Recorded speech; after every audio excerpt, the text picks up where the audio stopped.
Narito ang isang espesyal na ulat mula sa komunidad ng mga Pilipino sa Barcelona, Spain.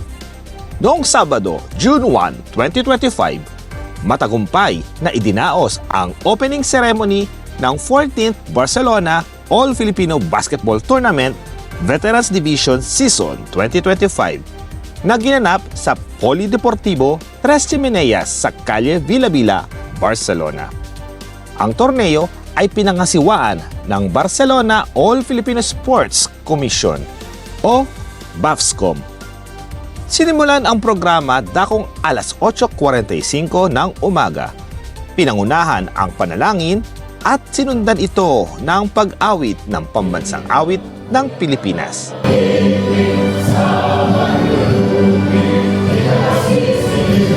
Nagbigay ng panimulang mensahe si Ginoong Abilino Sandil, Pangulo ng BAFSCOM, kasunod ng mga inspirasyonal na mensahe mula sa mga espesyal na panauhin tulad ni Jerry Fajardo, ang advisor ng BAFSCOM.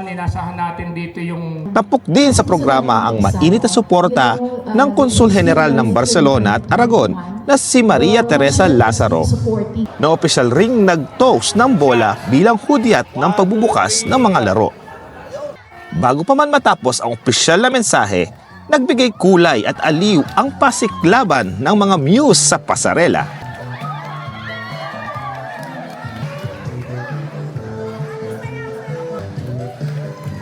Ipinakita nila ang kanilang ganda, galing at kumpiyansa, sabayan pa ng masigabong palakpakan mula sa mga manonood.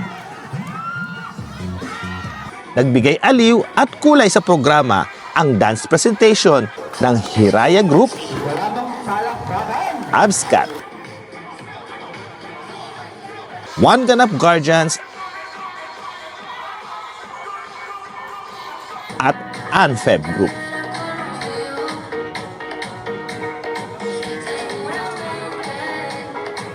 Nasinundan ng panunumpa sa sportsmanship na pinangunahan ni Ginoong Rolly Mina at awarding ng mga tropeo para sa Best Muse at Best Uniform. 5 koponan ang lumahok sa Veterans Division League ngayong season. Ito ang Phil Barcelona 1, Phil Barcelona 2, BBGC Team, Conchas Team, at Varnish Hoopers.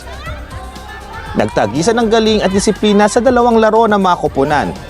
Ang matagumpay na event ay hindi magiging posible kung hindi sa masigasig na pagtutulungan ng buong BAFSCOM Committee sa pangunguna ng kanilang Pangulo na si Avelino Sandil at ang kanyang mga kasamang opisyal, miyembro at tagapayo. Tunin po nito ay mapagsama-sama at maging yung pagkakapatiran, no? At pagkakaibigan sa pamagitan ng sports. Isang araw ng pagkakaibigan, palakasan at pagmamalasakit sa kapwa.